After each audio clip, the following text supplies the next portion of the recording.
Meus irmãos, olá, paz do Senhor Jesus, espero que todos estejam bem. Hoje eu quero fazer a meditação num texto que eu gosto muito, um texto simples, mas que fala muito ao meu coração e tenho certeza que vai falar ao seu coração também. Na verdade, hoje eu nem fiz aquele roteiro porque o texto é autoexplicativo e eu vou citar outras duas passagens que falam sobre o mesmo assunto, né? O título de hoje é Ainda há Esperança. E essa é uma boa nova que vem sendo anunciada desde o Antigo Testamento. Jesus nasce, se transforma nessa boa nova, né? Ele materializa essa boa nova e nós, né, desde então, estamos anunciando essa boa nova para todo mundo, né? Cumprindo o ID, né? Até os confins da terra. O texto de hoje, base, está lá no livro de Jó, capítulo 14, versículos 7, 8 e 9, que diz assim: porque há esperança para a árvore, que se for cortada, ainda torne a brotar, e que não cessem seus renovos. Versículo 8: ainda que envelheça a sua raiz na terra, e morra o seu tronco no pó, contudo, ao cheiro das águas brotará e lançará ramos como uma planta nova.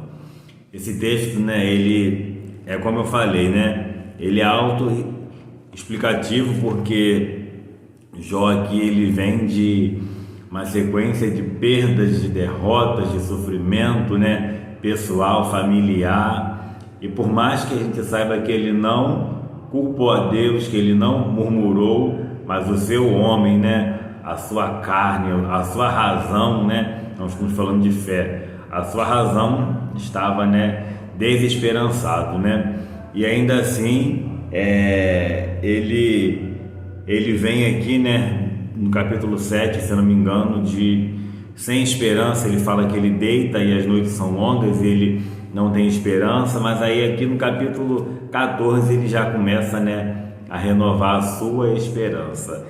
E você, né, a gente vai lá para Salmos agora, Salmo 62. Se você nunca leu esse salmo, ou se você ainda não parou para lê-lo, né, de forma tranquila no seu quarto para refletir, faça isso, né? O título dele diz assim, ó: exortação a que se confie somente em Deus.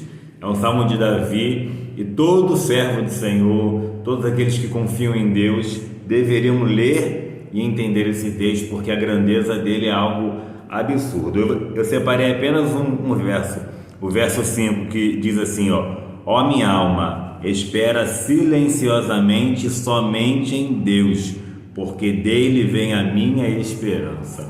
Então, né, Davi aqui, ele está falando, posso estar sofrendo o que for, mas alma, ó minha alma, né, ó minha alma é aquele apego, aquele amor, né, aquele carinho, ó minha alma, espera silenciosamente, ou seja, sem reclamar, sem murmurar, sem contender com Deus, apenas em Deus, porque dele vem a minha esperança. Então, é um texto que nos ensina a confiar, né, a esperar em Deus. A gente, né, tem N exemplos na Bíblia que falam sobre a esperança, mas eu quero citar um hoje com você que é muito conhecido, né, narrado ali no livro do profeta Daniel. A gente encontra ali, né, aqueles 3 jovens lançados naquela fogueira, né, naquela fornalha. É feito, né, com aquele edito, né, aquela lei de que se alguém não se prostrasse diante, né, da estátua do rei Nabucodonosor, né, ao som daqueles instrumentos musicais, seriam lançados naquela fornalha.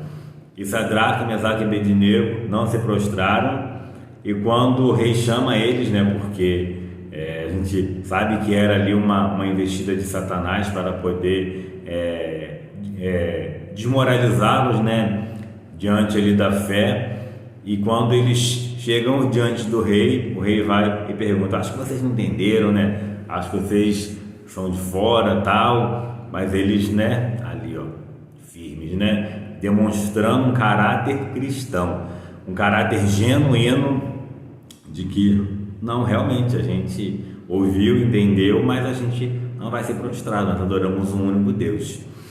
E isso não está escrito, né? Eu gosto muito de frisar isso. Se não está escrito, eu não posso afirmar, mas, né, existe uma palavrinha muito falada, né, pelos teólogos e pregadores, que é conjecturar. O que é conjecturar? Né? Você imaginar o que tenha sido dito, o que tenha acontecido, lembrando que isso não é bíblico, né? É para a gente ilustrar, é para a gente exemplificar. Sadraque, Mesaque e Abednego estavam ali e na cabeça deles, né, conjecturando, eles pensaram, se Deus não nos livrar da fornalha, Ele vai estar conosco. Se Ele não nos livrar da morte, né, porque a Bíblia diz que a fornalha foi aquecida de tal forma que os homens que foram conduzi-los, né, até a fornalha morreram sem mesmo entrar. Imagina eles três que estavam dentro da fornalha. Na cabeça deles, se Deus não livrasse, né, eles da morte, eles estariam com Deus no paraíso. Então, o que mais de importante, o que mais, né, merecia ali o propósito deles, se não fosse estar no céu com Deus? Então, ali eles três confiam, né, que Deus estava no controle, reafirmam que não iam se prostrar, porque a esperança deles estava em Deus, mesmo diante da morte. Mesmo diante daquele fogo iminente, eles não negaram o nome de Deus e foram lançados naquela fornalha. E para a glória de Deus, nós conhecemos a história, quando Nabucodonosor viu, haviam 4 homens naquela fornalha, né? Havia ali o cuidado de Deus, o cuidado do Pai com aqueles 3 jovens que não perderam a esperança. E é esse mesmo Deus que opera na minha e na sua vida. A Bíblia não é um conto de fadas, a Bíblia não é uma história inventada, a Bíblia é a palavra viva do nosso Deus, que também é vivo. Então, esse mesmo Deus que esteve com aqueles 3 jovens, Ele está aqui agora, na pessoa do Espírito Santo, para passar conosco também na fornalha, pelas águas, pelos espinhos, pelas lutas, pelas provações. E Jó, né, ele fala isso, que ele já não via solução para o que estava acontecendo com ele. Mas ele fala, né, ao cheiro das águas brotará, né? Ainda há esperança para a árvore que ainda que tenha sido cortada, né? Os seus renovos ali, né, os seus brotos voltarão, né? Olha que coisa linda. Ele fala, né, das águas.